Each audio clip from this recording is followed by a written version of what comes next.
بسم اللہ الرحمن الرحیم۔ ہدایہ جلد ثانی کا سبق نمبر 62 صفحہ نمبر 383 کی آخری لائن کے آخر سے ومن قال لامرأۃ یہاں سے شروع ہو رہا ہے۔ دعا ہے کہ اللہ تعالی علم و عمل میں برکتوں سے مالا مال فرمائے۔ جی سبق شروع کرتے ہیں۔ بسم اللہ الرحمن الرحیم۔ اللہم صلی علی سیدنا محمد وعلی آلہ وعترتہ وبارک وسلم۔ ومن قال لامرأۃ،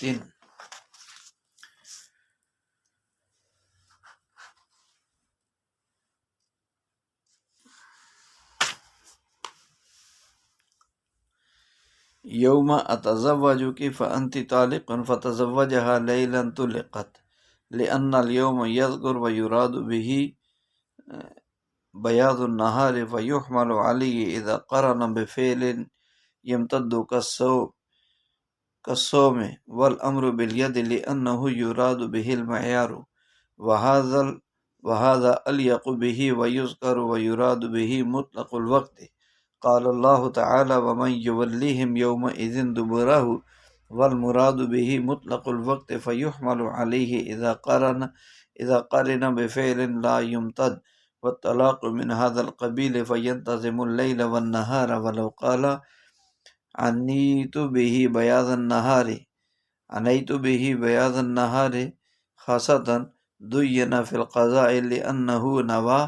حقيقة كلامه والليل لا يتناول إلا السواد والنهار لا يتناول إلا البياض خاصة وهو اللغة. فصل. ومن قال لامرأته أنا منك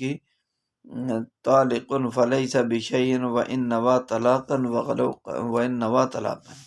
ولو قال أنا منك بائن أو عليك حرام أنا عليك حرام ينوي الطلاق فهي طالق. وقال الشافعي رحمه الله تعالى يقع الطلاق في الوجه الأول أيضا إذا نوى لأن ملك النكاح مشترك بين زوجين حتى ملكة المطالبة بالوطء كما يملكه والمطالبة بالتمكين وكذا الحل مشترك بينهما والطلاق وضع لإزالتهما فيصح مضافا إليه كما يصح مضافا إليها كما في الإبانة والتحريم. ولنا أن الطلاق لإزالة القيد وهو فيها دون الزوج ألا ترى أنها هي الممنوعة عن التزوج بزوج آخر والخروج ولو كان لإزالة الملك فهو عليها لأنها مملوكة والزوج مالك ولهذا سميت منكوحة بخلاف الإبانة لأنها لإزالة الوصلة وهي مشتركة وبخلاف التحريم لأنه لإزالة الحل وهو مشترك فصحت إضافتهما إليهما ولا تصح إضافة الطلاق إلا إليها.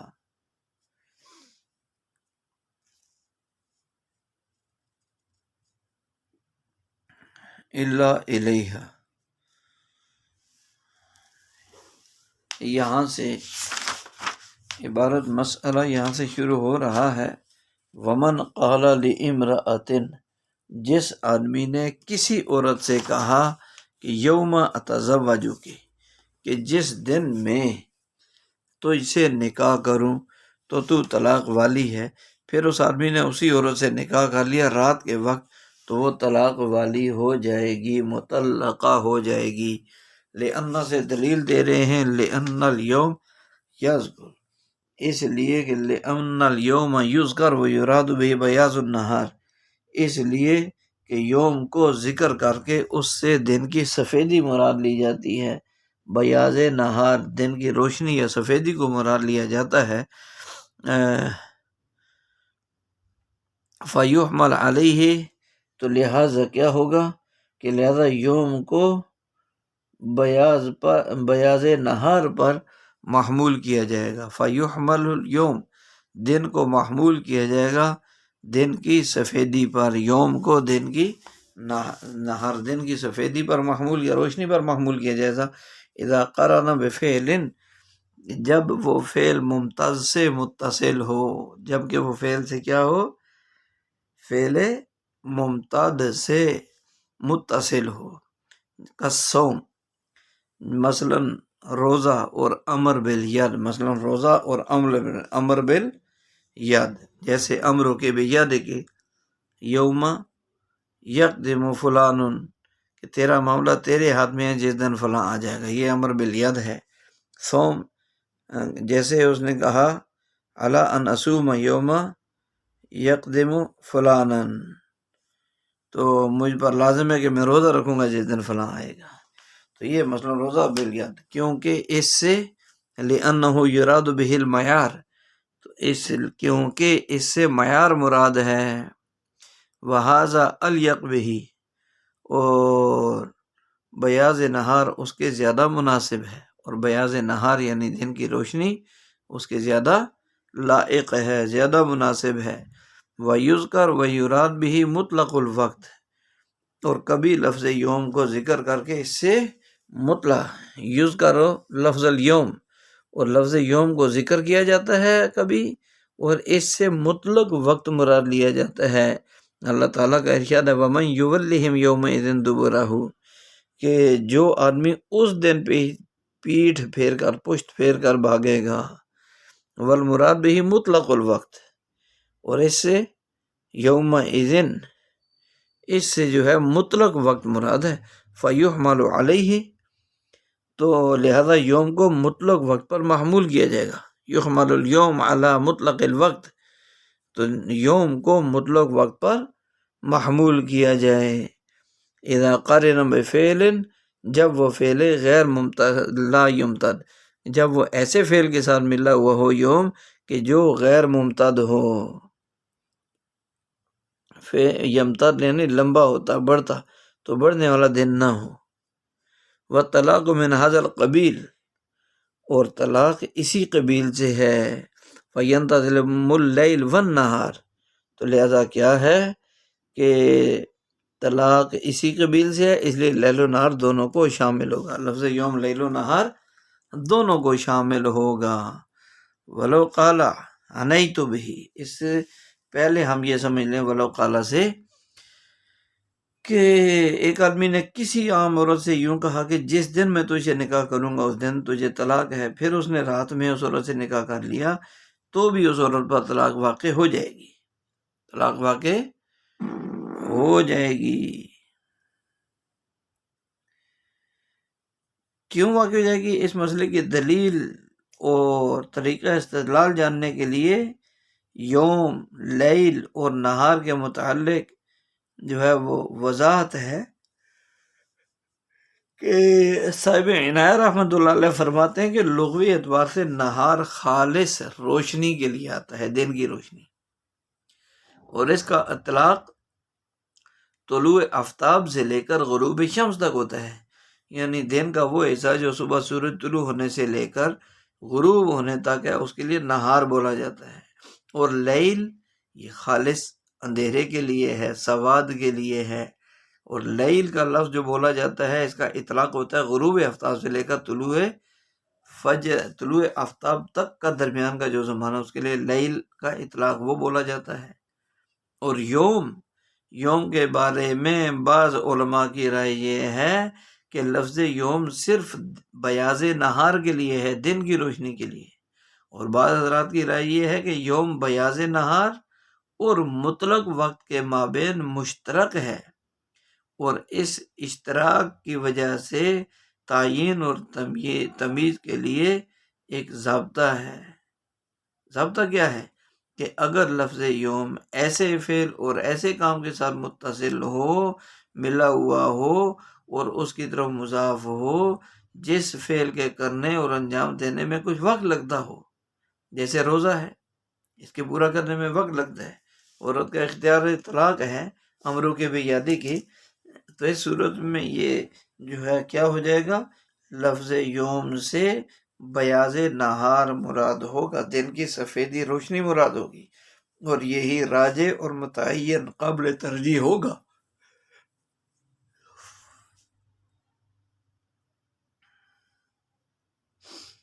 اس لیے کہ اس صورت میں یوم سے معیار مراد ہوگا جو فعل اور کام کے اعتبار سے ثابت اور مقدر ہوگا، اور بیاض نہار معیار بننے کے لیے الیق زیادہ لائق زیادہ مناسب ہے، لہذا یوم کے فعل ممتد کی طرف منسوب ہونے کی صورت میں اس سے بیاض نہار ہی مراد ہوگا۔ اور اگر یوم فعل غیر ممتد یعنی کسی ایسے کام ایسے فعل کی طرف لفظ یوم کو منسوب کر دیا جائے جس کام کے انجام دینے میں زیادہ وقت نہیں لگتا، جیسے داخل ہونا نکلنا زیادہ وقت نہیں لگتا، روزہ رکھنا بہت وقت لگتا ہے، تو اس صورت میں یوم سے مطلق وقت مراد ہوگا۔ اگر یوم کو فعل غیر ممتد کی طرف منسوب کیا جائے تو اس میں پھر مطلق وقت مراد ہوگا۔ مثلا قرآن کریم کی آیت میں وَمَن یُوَلِّهِمْ سے یوم سے مطلق وقت مراد ہے، اس لیے کہ پیٹھ پھیرنے میں کوئی زیادہ وقت تو نہیں لگتا، لہذا یہ اور اس جیسے ان تمام کاموں میں ایسے کام جن کی انجام دہی میں زیادہ وقت صرف نہیں ہوتا، تو ان سب میں یوم سے مطلق وقت مراد ہوگا، اور چونکہ طلاق بھی اسی قبیل سے ہے اور اسے بھی واقع کرنے میں زیادہ وقت نہیں لگتا، اس لیے یوم کے اس کے طلاق کے ساتھ مقارن و متصل ہونے کی صورت میں اسے مطلق وقت مراد ہوگا، اور رات دن میں جب بھی وہ نکاح کرے گا تو طلاق واقع ہو جائے گی، طلاق واقع ہو جائے گی۔ وَلَوْ قَالَ عَنَيْتُ، یہاں سے یہ بتانا چاہتے ہیں اور اگر شور نے کہا کہ میں نے تو یوم سے خاص بیاض نہار دن کی روشنی ہی کو مراد لیا ہے خاص طور پر، دُیِّنَ فِی الْقَضَاء، تو تصدیق کی جائے گی، قضاءً اس کی تصدیق کی جائے گی، قاضی کی عدالت میں تو تصدیق کی جائے گی، سچا مانا جائے گا، لِأَنَّهُ نَوَى حَقِیقَةَ کَلَامِهِ، کیونکہ شوہر نے اپنے کلام کے حقیقت کی نیت کی ہے، وَاللَّيْلِ لَا يَتَنَاوَلُ، اور لیل جو ہے وہ صرف سواد کو شامل ہوتی ہے، لا يتناول الا السواد، اور لفظ لیل بول کر صرف رات کی اندھیری مراد ہوتی ہے، والنہار لا يتناول الا البیاض، اور لفظ نہار وہ صرف دن کی روشنی کو ہی شامل ہوتا ہے، اس کے لیے بولا جاتا ہے خاصتاً، وَوَاللُّغَةُ، اور ان دونوں کی لیل و نہار یہ ان کی حقیقت لغویہ ہے، حقیقت لغویہ ہے۔ تو یہاں سے یہ بتانا چاہتے ہیں، شور کہتا ہے میں نے یوم سے بیاض نہار کو مراد لیا تھا، تو اس صورت میں قضاءً بھی اس کی تصدیق کر لی جائے گی، اس لیے کہ ہر حال اس کے کلام میں اس بات کا احتمال بھی ہے کہ اس نے دن کی نیت کی ہو،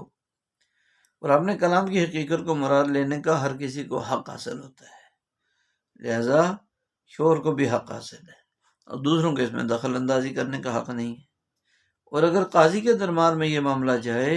تو اسے شوہر کی بات بغور پوری سماعت کر کے توجہ کے ساتھ سن کر اس کے ارادے اور نیت کے مطابق فیصلہ کرنا چاہیے۔ فصلاً ومن قال لامرأتی انا منکی، یہ فصل جو ہے عورتوں کی طلاق منسوب کرنے کے بیان میں،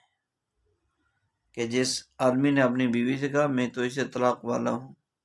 تو یہ کچھ بھی نہیں ہے، فلیس بشیء، یہ کچھ بھی نہیں ہے۔ وَإِن نَوَىٰ طَلَاقًا، اگرچہ اس نے طلاق بھی نیت کی ہو، اگرچہ شوہر نے طلاق کی نیت بھی کی ہو، وَلَوْ قَالَ أَنَا مِنْكِ بَائِنٌ أَوْ أَنَا عَلَيْكِ حَرَامٌ يَنْوِي الطَّلَاقَ فَهِيَ طَالِقٌ، اور اگر شوہر نے کہا کہ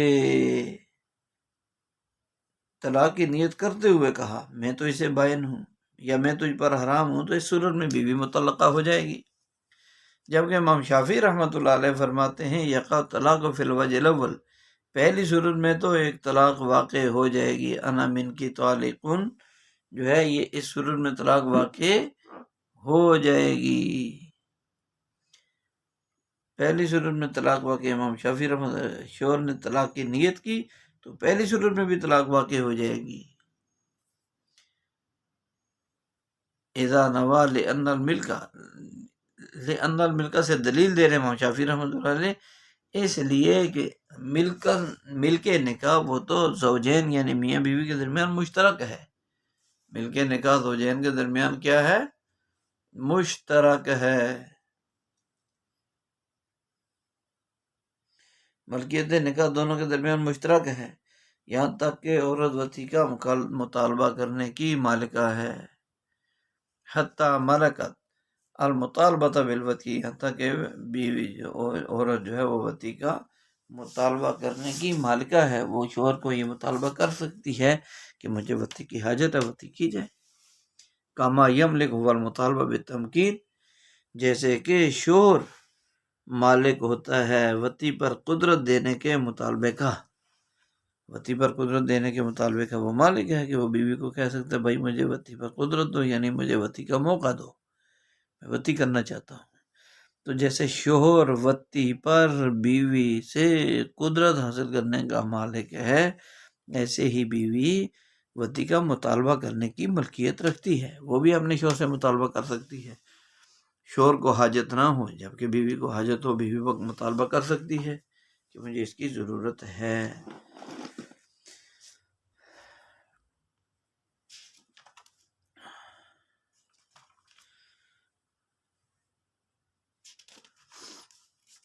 وَقَذَا الْحِلْ مُشْتَرَكٌ بَيْنَهُمَا، نیز حلت بھی ان دونوں کے درمیان مشترک ہے، حلت بھی ان دونوں کے درمیان کیا ہے، میاں بیوی کے درمیان مشترک ہے۔ والطلاق وضع لإزالتهما، اور طلاق انہی چیزوں کو زائل کرنے کے لیے وضع کی گئی ہے، اور طلاق جو ہے وہ ان چیزوں کو مل کے نکاح اور حلت کو زائل کرنے کے لیے، ازالتهما، ہما سے مراد النکاح، ملک النکاح والحل، طلاق جو ہے ان چیزوں کو یعنی مل کے نکاح اور حلت کو زائل کرنے کے لیے وضع کی گئی ہے۔ لہذا کیا ہوگا، فَيَصِحُّ الطَّلَاقُ مُضَافًا إِلَيْهِ، تو لہذا کیا ہو جائے گا کہ شوہر کی طرف سے اس کی اضافت درست ہوگی،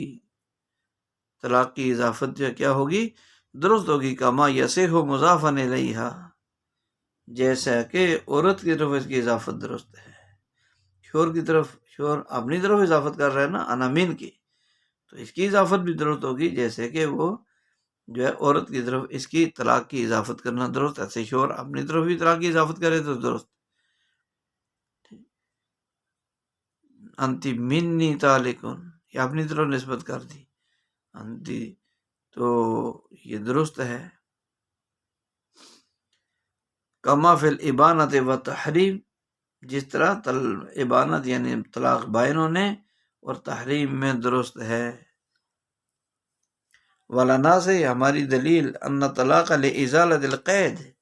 اور ہماری دلیل یہ کہ طلاق قید یعنی نکاح کو زائل کرنے کے لیے وضع کی گئی ہے۔ وَهُوَ فِيمَا دُونَ الزَّوْجِ،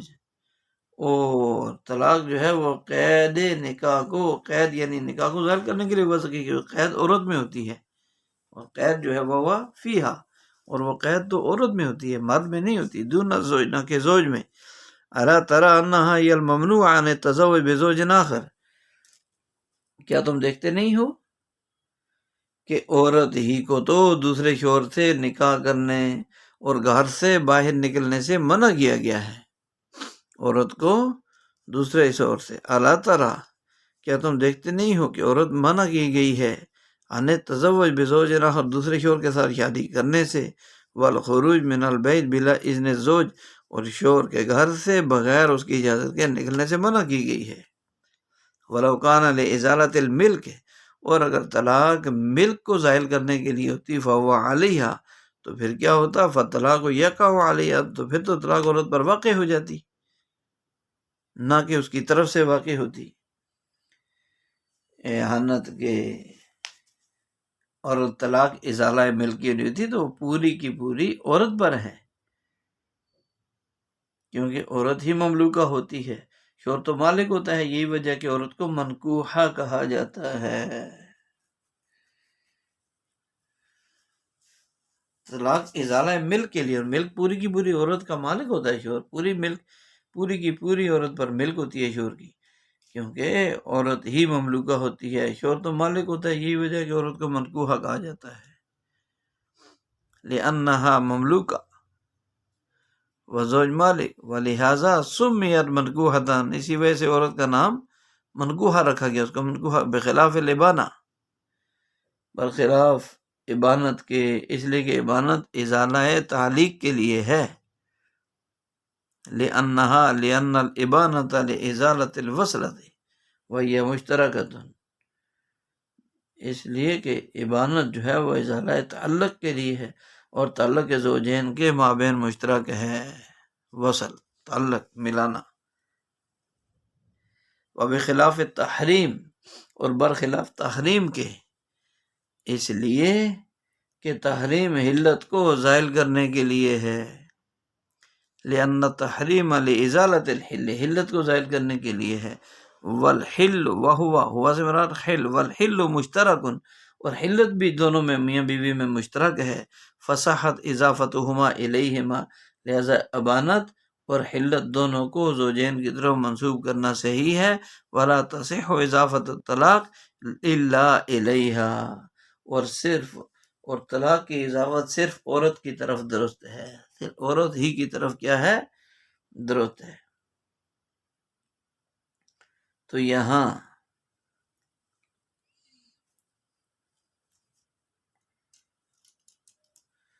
صورت مسئلہ یہ ہے کہ اگر کسی آدمی نے اپنی بیوی سے انا من کی تعلقن کہا کہ میں تو اسے طلاق والا ہوں، تو ہماری بیوی، تمہارے ہاں بیوی پر طلاق واقع نہیں ہوگی، چاہے شوہر نے طلاق واقع کرنے کی نیت کی ہو یا نہ کی ہو۔ اور اگر شوہر نے انا من کے بائنن یا انا علی کے حرامن کہا اور طلاق کی نیت کر لی، تو ان دونوں صورتوں میں ہمارے ہاں بیوی پر طلاق واقع ہو جائے گی، بیوی پر طلاق واقع ہو جائے گی۔ شوہر نے کہا نا انا من کے بائنن، یہ یوں کہا انا علی کے حرامن، اور یہ الفاظ انا من کے بائنن کہتے ہوئے طلاق کی نیت بھی کر لی، یا انا علی کے حرامن کہہ کر طلاق کی نیت بھی کر لی، تو ان دونوں صورتوں میں ہمارے ہاں یعنی احناف کے ہاں بیوی پر طلاق واقع ہو جائے گی۔ اس کے برخلاف امام شافعی رحمۃ اللہ علیہ فرماتے ہیں کہ جس طرح انا من کے بائنن اور انا علی کے حرامن کہنے کی صورت میں اگر شوہر نیت کرتا ہے تو بیوی پر طلاق واقع ہو جاتی ہے، ایسے ہی پہلی صورت انا من کے تعلقن کہنے کی وجہ سے بھی اگر شوہر طلاق واقع کرنے کی نیت کر لیتا ہے تو اس کی بیوی پر طلاق واقع ہو جائے گی۔ امام مالک رحمہ اللہ بھی اسی کے قائل ہیں، امام مالک رحمہ اللہ بھی اسی کے قائل ہیں، لیکن امام احمد رحمۃ اللہ علیہ احناف کی طرف ہے۔ بہرحال امام شافعی رحمۃ اللہ علیہ کی دلیل یہ ہے کہ ملک نکاح اور حلت استمتاع، نفع اٹھانا، عورت سے ہر طرح کا نفع اٹھانا، حلال ہونا، یہ میاں بیوی دونوں کے بابین مشترک ہے، ملک نکاح بھی مشترک اور حلت استمتاع بھی مشترک۔ چنانچہ جس طرح بیوی وطی کا مطالبہ کرنے کی مالک اور حقدار ہے، اسی طرح شوہر بھی وطی پر قدرت دینے کا تقاضا اور مطالبہ کرنے کا مالک ہے، جب چاہے بیوی کو بلا لے، مطالبہ کر دے۔ نیز ایک دوسرے کے مخصوص مقام اور مخصوص اعضاء سے افادے اور استفادے کے حوالے سے بھی ان دونوں میں اشتراک ہے، دونوں ایک دوسرے کے مخصوص اعضاء سے فائدہ اٹھا سکتے ہیں، اور طلاق سے چونکہ یہ ساری چیزیں ختم ہو جاتی ہیں اور ہر طرح کا استمتاع اور اشتراک کے دروازے بند ہو جاتے ہیں، اس لیے جس طرح بیوی کی طرف منسوب کر کے طلاق دینا اور انتی طالق منی کہنا درست، اسی طرح شوہر کی طرف بھی طلاق کو منسوب کر کے یہ کہنا انا من کے طالق کہنا درست اور صحیح ہے۔ اور پھر ابانت اور تحریم یعنی انا من کے بائنن یہ ابانت ہے، انا علی کے حرامن یہ تحریم ہے، تو یہ کہنے کی، دونوں کہنے کی صورت میں بوقت نیت تو بیوی پر طلاق واقع ہو جائے گی، لہٰذا اس صورت میں بھی انا من کے تعلق والی صورت میں بھی نیت شوہر کی ہو تو بیوی پر طلاق واقع ہو جائے گی۔ ولانا سے ہماری دلیل یہ ہے کہ حضرت طلاق ازالہ ملک کے لیے نہیں ہے، بلکہ طلاق تو قید نکاح کو ختم کرنے کے لیے وضع کی گئی ہے، اور نکاح کی قید صرف عورت میں موجود ہے، عورت مقید ہے، شوہر مقید نہیں ہے، شوہر تو مقید کرنے والا ہے۔ کیا دیکھتے نہیں کہ شوہر کے لیے ایک کے بجائے 2، 3، 4 عورتوں سے نکاح کرنے کی اجازت، جبکہ شوہر کے نکاح میں رہتے ہوئے عورت کو مزید نکاح کرنا تو دور، کسی اور مرد سے نکاح کرنے کی اجازت ہے، نہ ہی بلا اجازت شوہر کے گھر سے باہر نکلنے کی جانے کی اجازت ہے۔ لہذا ان حوالوں سے بھی قید نکاح کا عورت میں ہونا ثابت ہوتا ہے۔ اور چونکہ طلاق رفع القید ثابت بن نکاح کے لیے وضع کی گئی ہے کہ نکاح کے ذریعے جو قید ثابت ہوئی ہے اس کو دور کیا جائے، اس لیے اس کی نسبت صرف اور صرف بیوی کی طرف ہی ہوگی۔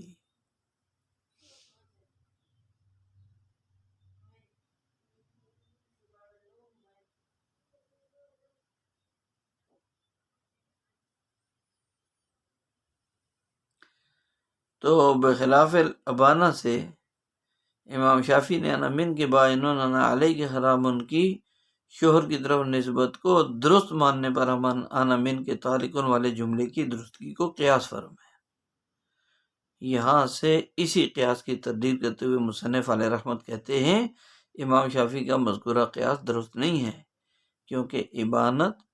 وہ تو میل ملاپ اور تعلق کو ظاہر کرنے کے لیے وضع کی گئی ہے، اور استوار تعلق کے استوار کرنے کے حوالے سے میاں بیوی دونوں مشترک ہیں، لہذا ابانت کی نسبت دونوں کی طرف درست ہوگی، ابانت بائن کرنا، اور چونکہ ابانت کی نسبت دونوں کی طرف کرنا درست، اس لیے تحریم کی نسبت بھی دونوں کی طرف درست اور صحیح ہوگی۔ اور ان پر قیاس کر کے طلاق کو بھی شوہر کی طرف منسوب کرنا درست نہیں ہوگا، کیونکہ ہم پہلے کہہ چکے ہیں کہ طلاق رفع قید کے لیے وضع کی گئی ہے، نہ کہ ملکیت کو ظاہر کرنے کے لیے، اور قید و بان کی پابند عورت ہے نہ کہ شوہر۔ اس وجہ سے ہمارا یہ دعویٰ ہے کہ لا تصح اضافۃ الطلاق الا الیہ۔ سبحان ربک رب العزۃ عما یصفون وسلام علی المرسلین والحمد للہ رب العالمین۔